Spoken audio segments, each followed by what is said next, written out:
Hello guys, welcome to another video of stock market. Friends, CPS Shapers limited का इस IPO का आज डे 2 का सब्सक्रिप्शन ओपन होने जा रहा है, जिसमें हम जानेंगे इसका डे 1 की सब्सक्रिप्शन कितनी देखने को मिला था, जीएमपी कितना चल रहा है, लिस्टिंग कितना मिलेगा, परफॉर्मेंस कैसा रहा डे 1 में, अप्लाई करना चाहिए या फिर नहीं, इन सभी चीज़ों को डिस्कस करेंगे। चलिए फ्रेंड्स, वीडियो स्टार्ट करते हैं। तो गाइस, ये जो आईपीओ है सीपीएस सेपर्स, मतलब कि गाइस इसका हम लोग शॉर्ट में जानेंगे सीएसएल मैं कहूँगा। देखिए 29 अगस्त को ओपन हुआ था और 31 अगस्त मतलब कल इसका क्लोजिंग का डेट है। आज है सेकेंड लास्ट डे। यहाँ पे फेस वैल्यू 10 रुपीज़ का है, 185 रुपीज़ पर शेयर की प्राइस बैंड, 600 शेयर्स की लॉट साइज है, 11.1 करोड़ का इशू साइज जो कि फ्लैश इशू किया जा रहा है। अलॉटमेंट का डेट रखा गया है 5 सितंबर का। 8 सितंबर को लिस्टिंग का डेट रखा गया जो कि लिस्टिंग होगा एनएससी के एमर्ज प्लेटफॉर्म पर। अमाउंट 1,11,000 रुपीज़ का मिनिमम पे करना है। यहाँ पे जो रिजर्वेशन दिया गया है अदर्स और रिटेल को 47.4% का ऑफर दिया गया है। प्रोमोटर है मिस्टर अभिषेक कमल कुमार और मिस्टर राजेंद्र कुमार इसके प्रोमोटर है। प्री इशू होल्डिंग 99.8% की होल्डिंग्स देखने को मिल जाएगी। ऑब्जेक्टिव क्या आएगा, इसके एग्जिस्टिंग मैन्युफैक्चरिंग फैसिलिटी के लिए प्लांट और मशीनरी का परचेज करना चाहिए, कॉमर्शियल व्हीकल परचेज करना चाहिए, क्योंकि एक तरह का ये डिलीवरी वगैरह करता है, तो इसके लिए कंपनी कॉमर्शियल व्हीकल परचेज करना चाहती है।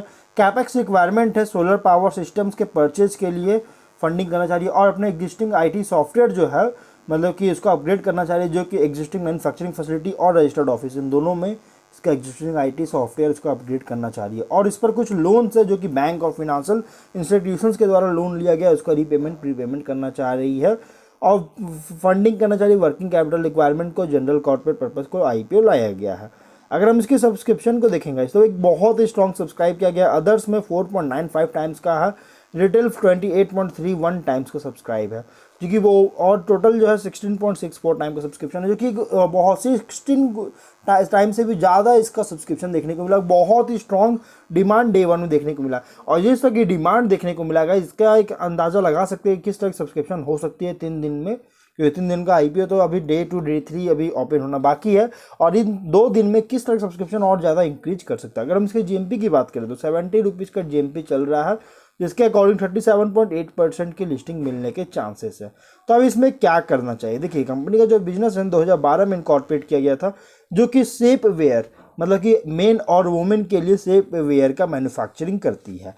कंपनी जो है सेफ वेयर जो है वो खुद का ब्रांड डर्मा वेयर, जिसका मोटो है सेफ अप विथ कॉन्फिडेंस, और YDIS जो कि your dress is safe wear, ये 2 ब्रांड्स के अंदर जो है सभी सेफ वेयर का सेल करती है ऑनलाइन और ऑफलाइन चैनल, इन दोनों चैनल्स के थ्रू।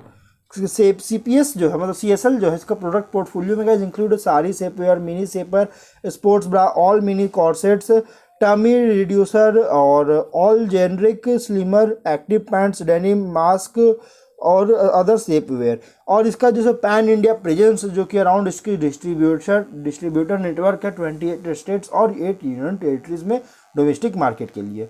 और साथ में कंपनी 5 अदर कंट्रीज में भी जैसे एक्सपोर्ट करता है। सिर्फ इसका इंडिया में ही नहीं बल्कि फॉरेन में भी इसकी जो है प्रेजेंस, बहुत ग्लोबल प्रेजेंस है इसका बहुत ही स्ट्रॉन्ग, जिसमें Canada, Germany, Australia, UK, USA जैसे कंट्रीज में भी इसका जो है प्रेजेंस है।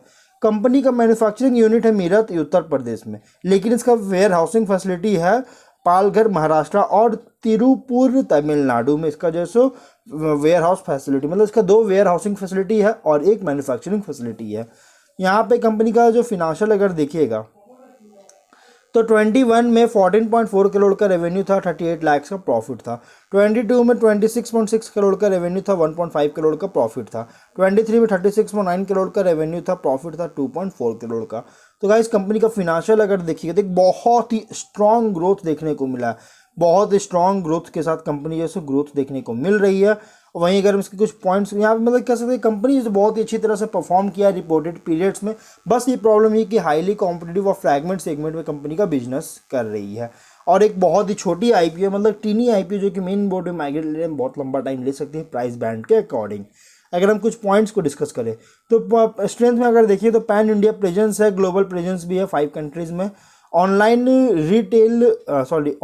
रिटेल है और साथ में ट्रेडिशनल डिस्ट्रीब्यूशन नेटवर्क भी है, वास्ट प्रोडक्ट पोर्टफोलियो है, रन कर रही है 2 पॉपुलर ब्रांड्स के नाम से डर्मा वेयर और YDIS, एक्सपीरियंस्ड प्रोमोटर और मैनेजमेंट है, लेकिन रिस्क भी है। रिस्क क्या है गाइस कि जो भी ऑन गोइंग ट्रेंड चल रहा है ई रिटेल मार्केट में, जो कि turn back cash on delivery orders पर, मतलब कि रिटर्न बैक किया था जो कैश ऑन डिलीवरी ऑर्डर होता है ना, वो रिसीव नहीं करते हैं और बल्कि वो रिटर्न कर देते हैं। तो ये जो भी ट्रेंड चल रहा है ना, इसके वजह से कंपनी का रेवेन्यू निगेटिव इम्पैक्ट पड़ सकता है, क्योंकि अगर आप रिसीव नहीं करते हैं गाइस कोई प्रोडक्ट को, तो उनको वापस जाना पड़ता है, उनका कोई यूज़ नहीं होता है, वो मतलब कि बिना मतलब का वो मतलब कि प्रोडक्ट को डिलीवर करने आते हैं। तो ये एक थोड़ा समझ सकते हैं कि ये एक अभी जो सो ट्रेंड चल रहा है इस चीज़ का, और इसकी वजह से कंपनी को निगेटिव इम्पैक्ट पड़ सकता है इसके रेवेन्यू में।